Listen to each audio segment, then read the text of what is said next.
नमस्कार मित्रांनो, अनंतपूर मधील एक भयंकर कहाणी ह्या कथेचा हा भाग दुसरा आहे। जर तुम्ही कथेच्या पहिल्या भागाचा व्हिडिओ न बघता थेट या व्हिडिओवर आला असाल तर हा व्हिडिओ पाहण्याआधी ह्या कथेच्या पहिल्या भागाचा व्हिडिओ आधी बघावा। ह्या कथेच्या प्रसारित होणाऱ्या सर्व भागांच्या व्हिडिओच्या लिंक्स ह्या कथेच्या प्रत्येक व्हिडिओच्या डिस्क्रिप्शन मध्ये देण्यात येतील। कथेच्या दुसऱ्या भागाला आता सुरुवात करू।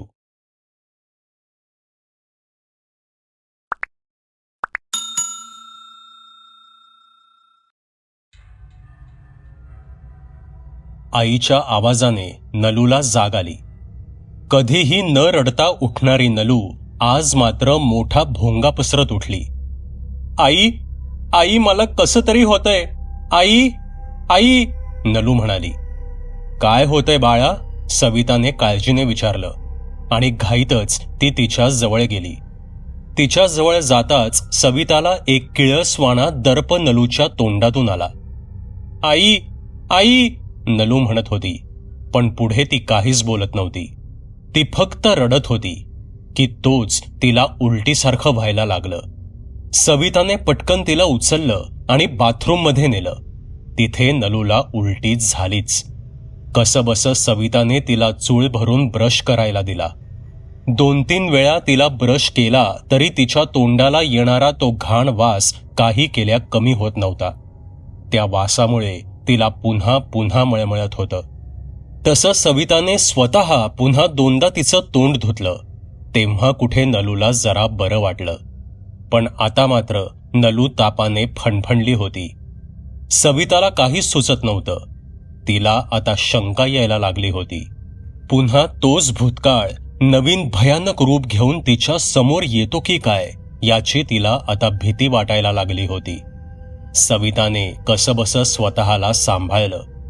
नलूला उचलून तिनं पलंगावर पुन्हा झोपवलं आणि तिच्यासाठी दूध बिस्किटं आणायला ती किचनकडे गेली। नलू डोळे मिटून पडली होती। तोच तिच्या कानाशी एक आवाज आला, नलू, ये नलू, उठ, ये माझ्याकडे ये, आपण दोघे ना खूप लांब जाऊ, खूप लांब। तो आवाज खूप गोड होता, अगदी कोणीही हुरळून जावं असा। आणि नलू तर फक्त 8 वर्षांची होती, त्यामुळे त्या गोड बोलण्याचा तिच्या मनावर परिणाम झाला। त्या आवाजाला तिचं बालमन लगेच भुललं।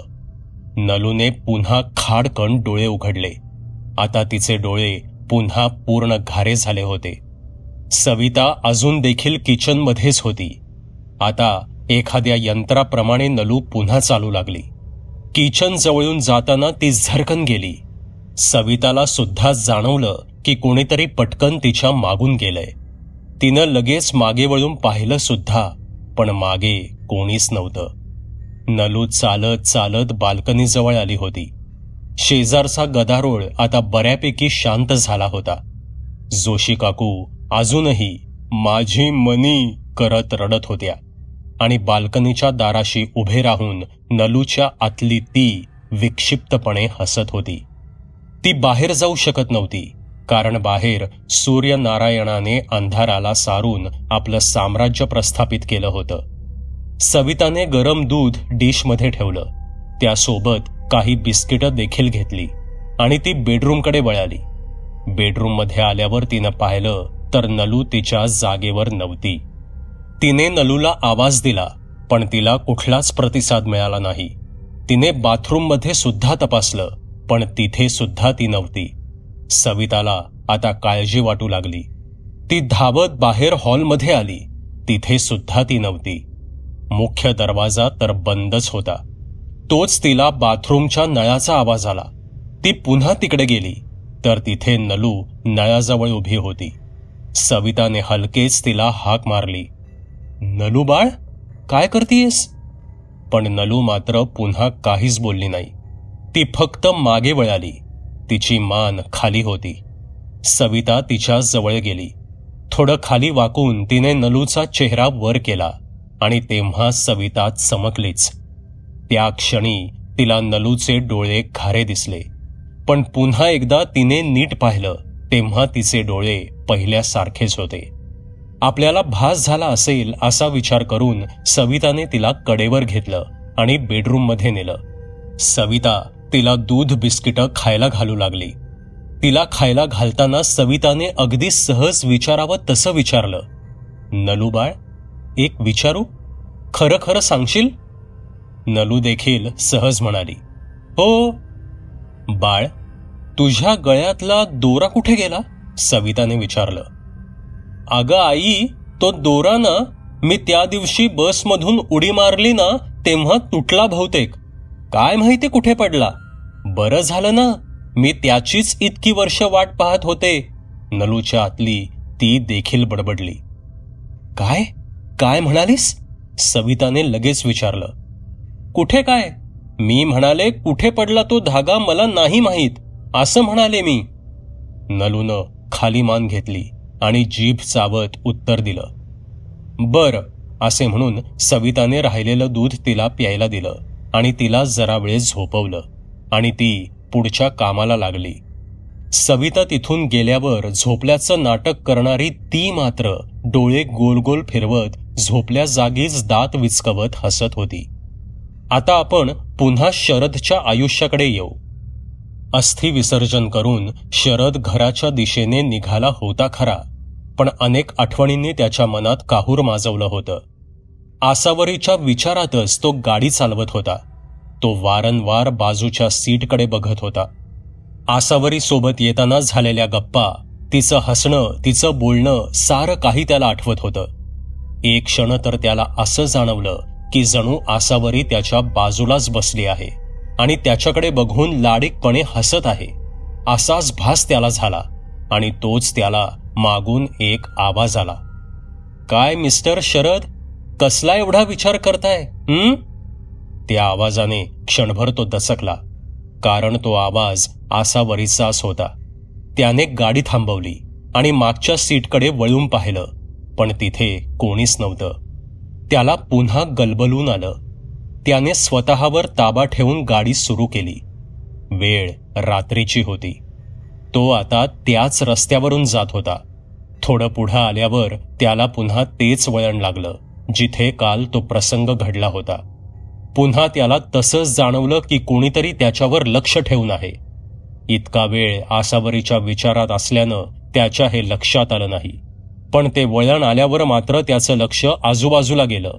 तेव्हा त्याला असं जाणवलं की जंगलातून कोणीतरी त्याच्या दिशेने अति प्रचंड वेगाने येत आहे. तसे त्याने गाडी जोरात पळवली. तसेही त्याच्याशिवाय रस्त्यावर कोणीही नव्हतं.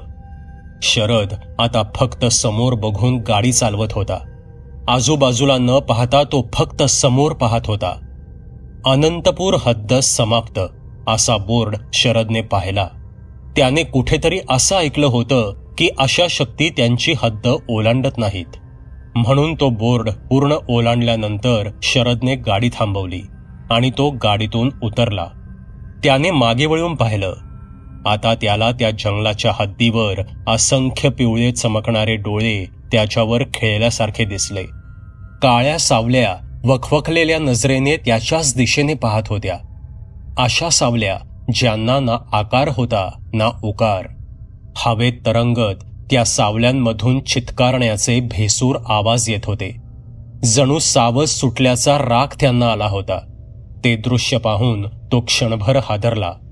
ती भूतावळ त्याला त्या जंगलात दिसत होती. ती त्यांची हद्द ओलांडून येऊ शकत नव्हती. माझ्या आसावरीला एवढ्या सगळ्यांनी मिळून नेलं? न कळतपणे शरदने स्वतःलाच प्रश्न केला. आता आपण पुन्हा नलू आणि सविताच्या आयुष्याकडे येऊ. नलू झोपली आहे असं समजून सविता आपलं घरातलं बाकीचं काम आवरून घेत होती. पण नलूच्या आतली ती मात्र अजून सुद्धा जागीच होती.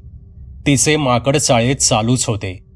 नलूच्या शरीराला ती कधी हवेत तरंगवत नेत होती तर कधी छताला उलटे लटकत दात विचकवत होती. बराच वेळ झाला. आता नलूचा ताप बघितला पाहिजे असा विचार करून सविता बेडरूमकडे वळाली. तिने रूमचं दार हलकेच लावलं होतं. ती आता दार उघडणार होती. त्यावेळी नलू मात्र भिंतीवर पालीसारखी चिकटून वरच्या बाजूने जात होती. नलूने गर्रकन मान वळवून उघडणाऱ्या दाराकडे पाहिलं आणि त्याच वेळी सविताने दार उघडलं. सविता बेडजवळ आली. तिथे चादर पांघरून पलीकडच्या दिशेने पाहणारी आकृती होती. तिथे नलूला शांत झोपलेली पाहून तिला समाधान वाटलं. ती नलूपाशी आली. नलूच्या अंगाला हात लावून पाहावा म्हणून तिने हलकेच चादर बाजूला केली. तिथे नलू शांत झोपली होती. सविताने तिच्या कपाळाला हात लावला. नलूला अजून सुद्धा ताप होता. तिला असं फणफणलेलं पाहून सविताला आता काळजी वाटू लागली होती. तिला घेऊन दवाखान्यात जावं असा विचार सविताने केला. ती रूमच्या बाहेर गेली आणि इकडे आपले घारे डोळे फिरवत नलूच्या आतली ती मात्र दात दाखवत हसू लागली. संध्याकाळच्या वेळी सविता नलूला घेऊन दवाखान्यात गेली. त्या एवढ्याशा उन्हात जावं लागू नये म्हणून नलू सावलीचा आधार घेत घेत सवितासोबत दवाखान्यात आली. दवाखाना तसा छोटा होता. दारातून आत आलं की समोर रिसेप्शन आणि डाव्या बाजूला डॉक्टरांची खोली होती. आज दवाखान्यात गर्दी होती. सवितानं नलूचं नाव रिसेप्शनवर बसलेल्या माणसाकडे नोंदवलं आणि ती खुर्चीत जाऊन बसली. पण सविता खूप अस्वस्थ वाटत होती आणि तिची अस्वस्थता नलूच्या नजरेतून सुटली नव्हती.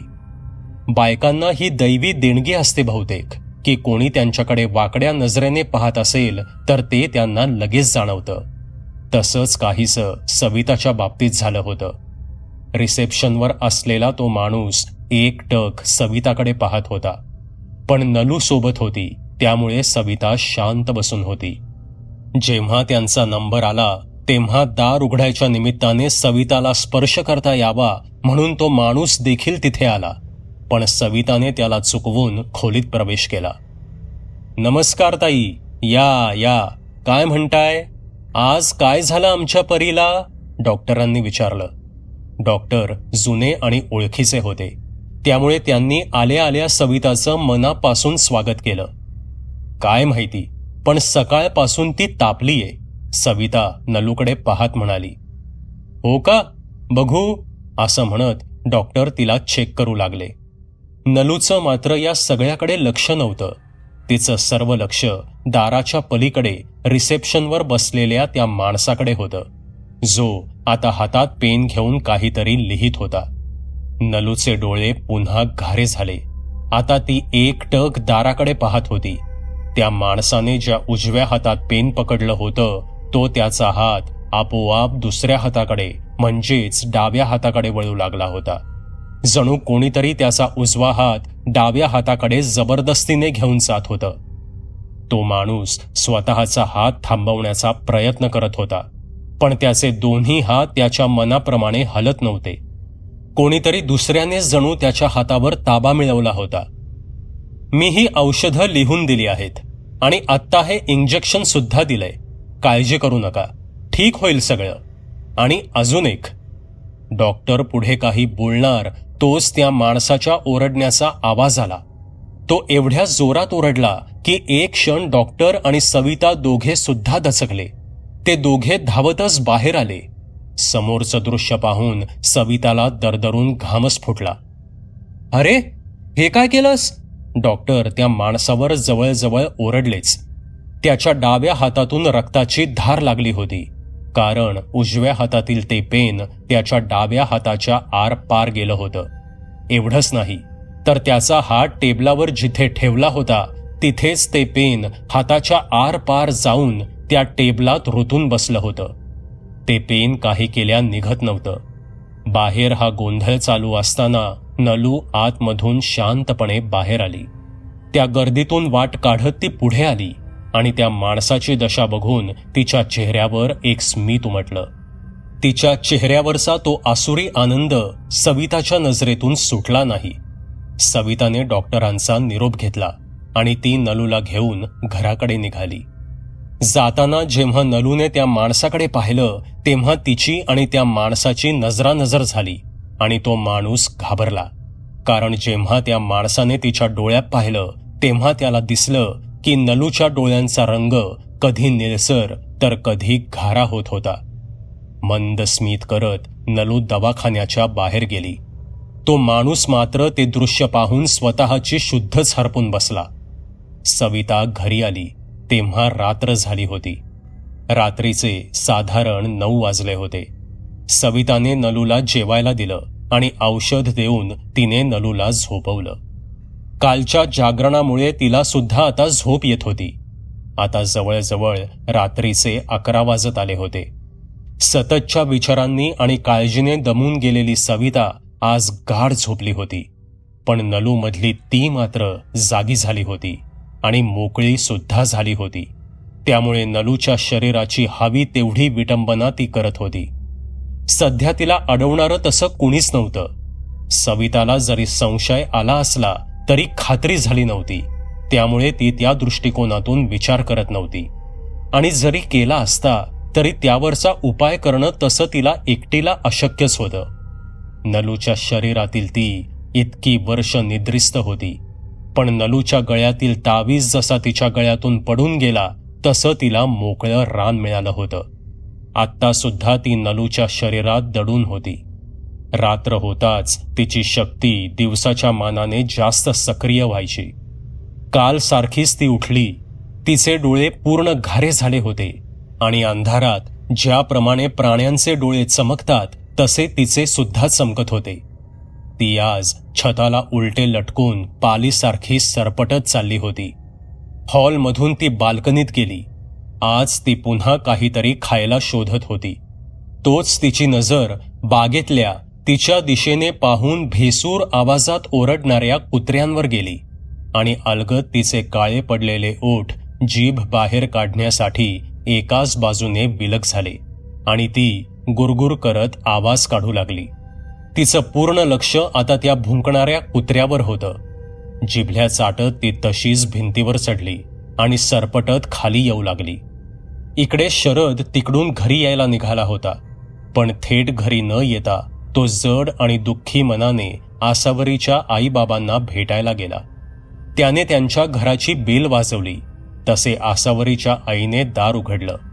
शरदला बघून त्यांना फार आनंद झाला. अरे जावई बापू तुम्ही या ना या.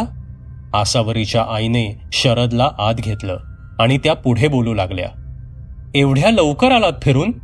आसावरीने पुन्हा हट्ट केला की काय हं? असं म्हणून त्या थोड्याशा हसल्या. तोवर आसावरीचे बाबा देखील आतल्या खोलीतून बाहेर आले. अरे वा जावई बापू तुम्ही, पण आमच्या राणी सरकार कुठे आहेत? आम्ही आलो नाही तुमच्यासोबत फिरायला म्हणून अजून सुद्धा रागावले आहात की काय आमच्यावर? असं म्हणून ते देखील हसायला लागले.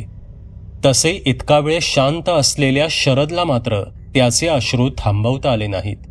तो तिथे सोफ्यावर बसून रडू लागला. त्याला असं रडताना पाहून आसावरीचे आई बाबा काळजीपोटी त्याच्या जवळ बसले. काय झालं बाळा, असा का रडतोयस? बाबांनी शरदच्या डोक्यावर हात ठेवत विचारलं. बाबा बाबा आपली आसावरी गेली हो, कायमची गेली, आपल्याला सोडून गेली. असं म्हणत स्वतःचा हुंदका आवरत शरदने घडलेला सर्व प्रकार त्यांना सांगितला.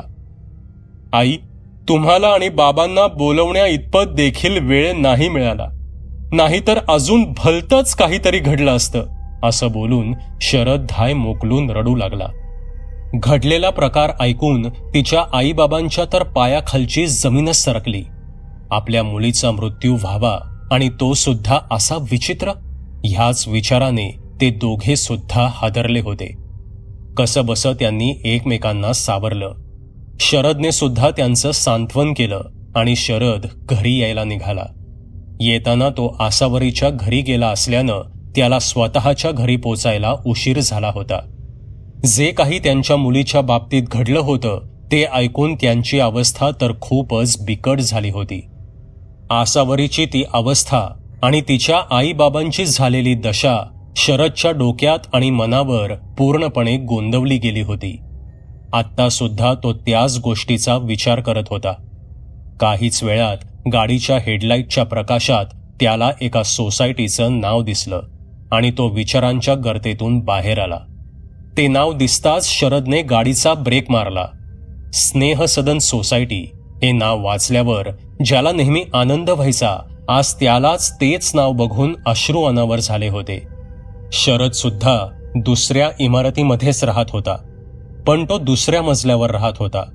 इमारतीच्या आवारात आल्यावर त्याने गाडी पार्क केली आणि सहजच त्याने खालून आपल्या घराकडे पाहिलं आणि समोरील दृश्य पाहून त्याला प्रचंड मोठा धक्काच बसला. त्याचे डोळे पुन्हा एकदा भीतीने मोठे झाले, कारण जेव्हा त्याने समोर पाहिलं तेव्हा नलू भिंतीवरून सरपटत वर जात असल्याचं त्याच्या नजरेस पडलं आणि तिच्या तोंडात तिने ते कुत्रं धरलं होतं. जणू कोणीतरी शिकारी आपली शिकार घेऊन आपल्या गुहेत जात असावा, अगदी तसंच ते दृश्य होतं. स्नेहसदन सोसायटी ही शरदच्या जिव्हाळ्याची होती, कारण या सोसायटीत त्याने पहिलं वाहिलं हक्काचं घर घेतलं होतं. या सोसायटीत त्याची आणि आसावरीची भेट झाली होती. या सोसायटीतील कितीतरी विद्यार्थ्यांचा तो एक लाडका शिक्षक होता, म्हणून शरदसाठी ही सोसायटी म्हणजे त्याचं जग होतं. त्याच्या प्रत्येक सुखदुःखात हक्काने सामील होणारे त्याचे शेजारीच त्याचे नातलग होते. त्याचे आई बाबा नसले तरी त्याने या सोसायटीत अनेक नाती जोडली होती आणि त्यातलंच एक नातं होतं जे नलू सोबत जोडलं गेलं होतं.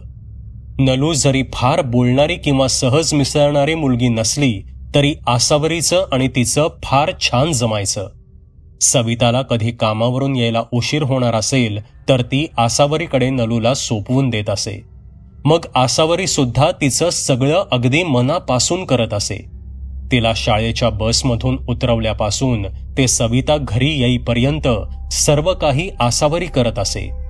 शरद आणि आसावरीला स्वतःचं मूल नव्हतं. 2 वर्ष झाली तरी आपल्याला मूल नाही म्हणून कधी कधी आसावरी उदास होत असे. पण नलू आली की तिला बाकी कशाचीच काळजी नसायची. ती नलूमध्ये खूप गुंतून जायची.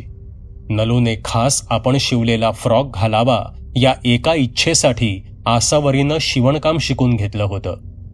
आसावरीनं शिवून दिलेला फ्रॉक आत्ता सुद्धा नलूच्याच अंगात होता.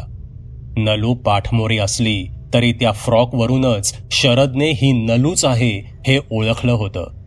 नलूला त्या अवस्थेत पाहताच हा काहीतरी विचित्र प्रकार आहे हे त्याच्या लक्षात आलं. त्याला कारण नुकताच आलेला अनुभव होता. बागेत लावलेल्या त्या पथदिव्यांच्या पिवळसर प्रकाशात ते दृश्य अजूनच भयावह वाटत होतं. तिनं जे कुत्रं तोंडात धरलं होतं त्याच्या रक्ताचे काही ओघळ भिंतींवरून खाली येत होते. एकंदरीत ते सर्व दृश्य खूप बिभत्स आणि भीतीदायक होतं.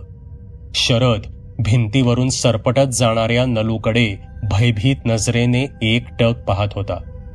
नलूला सुद्धा कोणीतरी आपल्याकडे पाहतंय असं जाणवलं आणि त्याच क्षणी दातात कुत्रं तसंच पकडून तिने 180च्या कोनात आपली मान फिरवली आणि ती गरागरा डोळे फिरवत सगळीकडे पाहू लागली. शरद तिच्या अशा पाहण्याने एकदम दचकला आणि लगेच स्वतःला सावरत सावध झाला.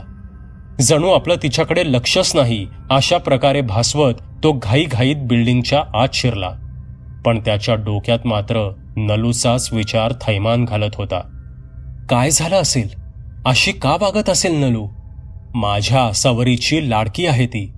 तिच्यासाठी काहीतरी करायला हवं. उद्या सकाळी जाऊन बघतो तिच्याकडे असा विचार करत शरद त्याच्या घराकडे गेला. ती रात्र सरली. सकाळ झाली. सविता नेहमीप्रमाणे उठली. नलू तेव्हा झोपलेली होती. सविताने आंघोळ केली आणि कामाला लागली. आंघोळ झाल्यावर सविता नेहमीच स्वामींना आणि दत्तगुरूंना नमस्कार करायची, पूजा करायची, तिथला दिवा व्यवस्थित करायची. पण गेले काही दिवस तिचे या गोष्टींकडे लक्षच नव्हतं. किंबहुना हे सर्व करायला ती जवळजवळ विसरलीच होती. तसबिरींसमोरचा तो दिवा तर कधीच विझला होता, पण सविताच्या हे लक्षात देखील आलं नव्हतं. सविता कामात मग्न होती. तोच तिला नलूच्या रडण्याचा आवाज आला. सविता पळत तिच्या जवळ गेली. नलू आज सुद्धा काल सारखीच रडत उठली होती. तिची अवस्था काल सारखीच झाली होती. तिला वारंवार उलटी होत होती. सविताने पुन्हा तिचं तोंड धुतलं. सविताला आता खरंच काहीच सुचत नव्हतं की आता करावं तरी काय, कारण 2 दिवस झाले नलू नीट जेवली नव्हती आणि हा असा सकाळी सकाळी उलटीचा त्रास. कोणाला सांगावं आणि काय करावं हे काही केल्या तिला सुचत नव्हतं. नलूला पुन्हा झोपवून सविता हॉलमध्ये आली ती डोक्याला हात लावून खुर्चीत बसली होती. तोच दारावरची बेल वाजली.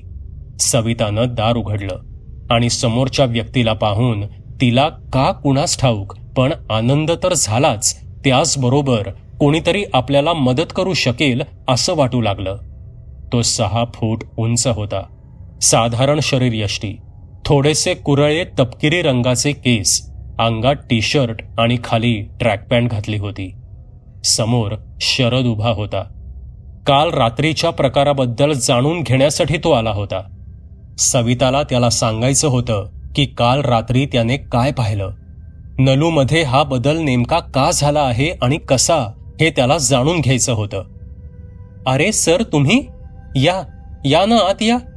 कसनुसं हसत सविताने शरदचं स्वागत केलं. नमस्कार ताई, कशा आहात? आपल्या मनातली भीती दाबत शरदने प्रश्न केला. मी ठीक आहे.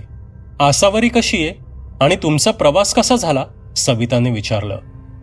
ताई, आसावरी आपल्यात नाही राहिली, शरद खुर्चीत बसत खिन्न स्वरात म्हणाला. काय? कधी झालं हे सगळं आणि कसं? सविताने विचारलं. आसावरीबद्दल ऐकून सविताला अजून एक मोठा धक्का बसला होता. तिच्या डोळ्यात पाणी आलं होतं. पण शरदने स्वतःला थांबवत पुढे बोलायला सुरुवात केली. ते मी सांगेनच नंतर. त्या विषयावर आपण नंतर बोलू ताई. खरं तर मी इथे वेगळ्या आणि महत्वाच्या कारणानं आलो होतो. ते मला तुम्हाला एक विचारायचं होतं की. शरद पुढे काही बोलणार तोच आतून नलू बाहेर आली. नलूला पाहून मात्र शरद बोलायचं थांबला. त्याने क्षणात विषयांतर केलं. अरे नलू, काय बाळा, कशी आहेस? उसनं हसू आणून शरद बोलला. नलू काही न बोलता समोरच्या खुर्चीत जाऊन बसली. ती फक्त एकटक त्याच्याकडे पाहत होती. सविता मध्येच म्हणाली. अरे सर, मी तर तुम्हाला पाणी पण विचारलं नाही. आलेच मी, असे म्हणत उदास चेहऱ्याने सविता आत गेली. तिला खरं तर आसावरीच्या अशा जाण्याने खूप आश्चर्य वाटत होतं आणि वाईट सुद्धा वाटत होतं. जशी सविता आत गेली तसे शरदने जरा भीत भीत नलूकडे पाहिलं. काय रे मास्तरड्या, माझ्याबद्दल बोलायला आला आहेस ना, आणि ते सुद्धा हिच्यापाशी? घोगऱ्या, भसाड्या आणि दुहेरी आवाजात नलू बोलली. तसा शरद दचकला. तिचा एक आवाज अगदी नाजूक लहान मुलीसारखा, तर एक आवाज एका पोक्त बाईसारखा येत होता. एका क्षणात त्याला दरदरून घाम फुटला. बायको गेली तेवढी पुरेसं नाही का तुला? असे म्हणत तिने आपले काळे दात दाखवले. ती पुढे बोलू लागली. मला वाटलंच होतं, तूच काल मला पाहत होतास ना. फक्त काही दिवस थांब, मग त्याच डोळ्यांच्या गोट्या खेळणार मी. हातवारे करत नलू बोलत होती. हे बोलून ती खुदकन हसली. जसं त्या ड्रायव्हरला मारला ना, तसं तुला सुद्धा संपवणार मी. सविताला माझ्याबद्दल माहिती आहे. मी परत आली आहे याची फक्त खात्री नाही तिला. आणि हिला काय सांगणार तू? तिची मती सुद्धा आता हळूहळू माझ्या हवाली येणार आहे. ती तर माझी पहिली गुलाम होणार आहे. असं म्हणून ती खदाखदा हसू लागली. ती पुन्हा पुढे बोलू लागली. तू जर आत्ताच हिला काही सांगितलंस ना, तर तिची मला लगेच शिकार करावी लागेल आणि तिच्या सोबत तुझी सुद्धा. हे सारं बोलत असताना नलूचे डोळे घारे झाले होते. चेहरा कोरडा आणि भेगाळल्यासारखा झाला होता. शरद मात्र एखाद्या पुतळ्यासारखा बसून सारं काही ऐकत होता. त्याला आता त्याच्याच हृदयाचे ठोके स्पष्टपणे ऐकू येत होते. घसा पूर्ण सुकला होता. तो भीतीने पूर्ण थरथरत होता. तोच आतमधून सविता आली. येताना ती चहा आणि नाश्ता घेऊन आली. हे घ्या सर, असे म्हणत सविताने हातातला ट्रे समोरच्या टिपॉयवर ठेवला. पण सविता असं म्हणताच शरद जवळ दचकलाच. घाबरून त्याने सविताकडे पाहिलं आणि लगेच नलूकडे पाहिलं. तिचे घारे डोळे आता पुन्हा पूर्वीसारखे निळसर झाले होते. चेहरा पूर्वीसारखाच झाला होता. ती तिथून उठली आणि शरदकडे पाहत आत निघून गेली. ती पूर्ण आत गेल्यावर शरद सविताकडे पाहत कसनुसं हसत म्हणाला. ताई राहू द्या, अहो कशाला त्रास करून घेतला? पण सविताने त्याला आग्रह करत नाश्ता करायला सांगितला. भीत भीत शरदने नाश्ता केला आणि त्याच्या जवळच्या पेनाने तिथल्या कागदावर काहीतरी लिहिलं आणि तो घरी परतला. शरद घरी आला. तो आसावरीच्या तसबिरीसमोर उभा राहिला आणि त्याला रडू कोसळलं. कोण मदत करेल या बाबतीत आपल्याला, या विचाराने त्याला भांडावून सोडलं. आसावरी, नलूला कसं वाचवू ग? तिला कोणीतरी पछाडलंय ग, पण कोणी आणि का? तुला नाही वाचवू शकलो, पण तिला वाचवायचंय ग, काय करू? असं म्हणत तो अजूनच रडू लागला. शरद, रडून मार्ग सापडणार आहे का? असा एक आवाज आला. त्या आवाजाने शरद चमकला. तो आवाज आसावरीचा होता, पण ती त्याला कुठेच दिसत नव्हती. शरदने इकडे तिकडे पाहिलं तेव्हा त्याला एक पुसटशी आकृती सोफ्यावर बसलेली दिसली. ती आसावरी सारखीच दिसत होती. शरद, नलूला मी आपली मुलगी मानते. तिच्यासाठी तर तुला काहीतरी करावंच लागेल, आसावरी आत्म्याच्या रूपात बोलत होती. ते दृश्य पाहून शरद एकदम शून्यात गेला. त्याचं भान हरपलं, पण तरी सुद्धा तो बोलू लागला. पण आसावरी, मी काय करू सांग ना? शरद भरल्या डोळ्यांनी तिच्याकडे पाहत म्हणाला. हे बघ शरद, ताई एकट्या आहेत, त्यामुळे सविता ताईंना मदत करायची आहे तुला, आणि तूच रडत बसलास तर मग त्यांनी काय करायचं? आसावरी म्हणाली. पण आशू, मी त्या शक्तींच्या विरोधात नाही ग लढू शकत. मला तर हे देखील ठाऊक नाही की त्यांचा अंत कसा होतो. असं बोलत शरद जागेवरून उठला आणि खिडकीजवळ जाऊन बाहेर बागेच्या दिशेने पाहू लागला. आणि त्याच वेळी त्याला कालचा प्रसंग आठवला. तो प्रसंग आठवून त्याच्या अंगावर सरसरून काटा आला. आशू, नलूच्या आत जे कोणी आहे त्याच्याशी मी एकटा नाही लढू शकत. ते कोण आहे, नलूपर्यंत कसं पोचलं, त्याचा अंत काय, मला काही म्हणजे काहीही माहीत नाही. मग कुठल्या मार्गानं मी ताईंची मदत करू? शरद म्हणाला. पण शरद, जिथे सर्व मार्ग बंद होतात तिथे त्या ईश्वराचं दार उघडतं. तुला नक्की मदत मिळेल, खात्री आहे मला, आसावरी म्हणाली. पण आशू, असं बोलत शरद मागे वळाला, पण तिथे सोफ्यावर कोणीच नव्हतं. त्याने खोलीत सर्व बाजूला नजर फिरवली. आसावरी, आसावरी, असे शरद ओरडू लागला. आत्ता जे घडलं तो आपला भास होता हे त्याच्या लक्षात आलं. त्यानं एक दीर्घ श्वास घेतला आणि आसावरीच्या आठवणीत गुंतत त्याच भरल्या डोळ्यांनी खिडकीतून दिसणाऱ्या निळ्याशार आकाशाकडे पाहत राहिला. तुझ्या जाण्यानं अधुरं आता जीवन आहे, सांगू कसं सखे आता हे रंगहीन जगणं आहे, असे विचार त्याच्या मनात आले. शरद निघून गेल्यावर सविताने तिथला कप आणि डिश उचलली. तेव्हा तिला तिथे एका कागदावर काहीतरी लिहिलं असल्याचं दिसलं. हातातील कप आणि डिश तिने पुन्हा तिथेच ठेवली आणि तिने तो कागद उचलला आणि ती त्यावरचं वाचू लागली. ताई, मला तुमच्याशी खूप महत्वाचं बोलायचंय, पण नलू सोबत नसताना किंवा ती तुमच्या बरोबर नसेल तेव्हा. ती झोपली की माझ्या घरी या, म्हणजे बोलता येईल. पण नलूला यातलं एक अक्षरही कळू देऊ नका. हा कागद वाचून झाल्यावर जाळून टाका. शरद. शरदच्या अशा लिखाणानं सविताच्या मनात संशयाची पाल चुकचुकली. ती त्या बाबतीत विचार करत होती की तोच तिला मागून आवाज आला, आई. तसे सविता घाबरली. तिने मागे वळून पाहिलं, पण मागे वळत असताना तिने शिताफीने तो कागद लपवला. मागे नलू होती. आई, मला खूप त्रास होतोय, अंग दुखतंय ग आई, असं वाटतंय की कोणीतरी सारखं मला ओढतंय, असं म्हणत असताना नलू कणत होती. हो का बाळा, काळजी करू नको, होशील बरी. मी डॉक्टर काकांना घरी बोलावते, चालेल का? ते औषध देतील ते घ्यायचं हा, पण मग माझी भावली पटकन बरी होईल, हो ना? मग जा तू, आराम कर. मी डॉक्टर काकांना फोन करते, ओके? जाऊन झोप थोडी, सविता म्हणाली. नलूने होकारार्थी मान हलवली आणि तिने सविताला घट्ट मिठी मारली आणि स्वतःच ती मिठी सोडून खोलीत जायला वळाली.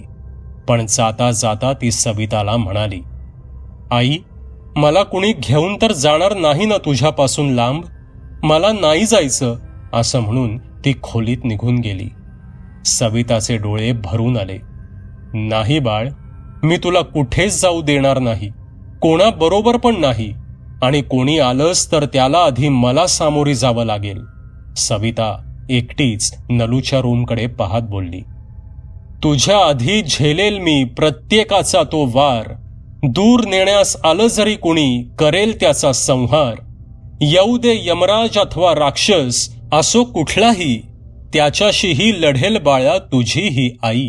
सबस्क्राईब करा एटी स्टोरी टेलर चॅनलला आणि बेल आयकन दाबून ऑलवर क्लिक करा आमचे व्हिडिओज सगळ्यात आधी बघण्यासाठी.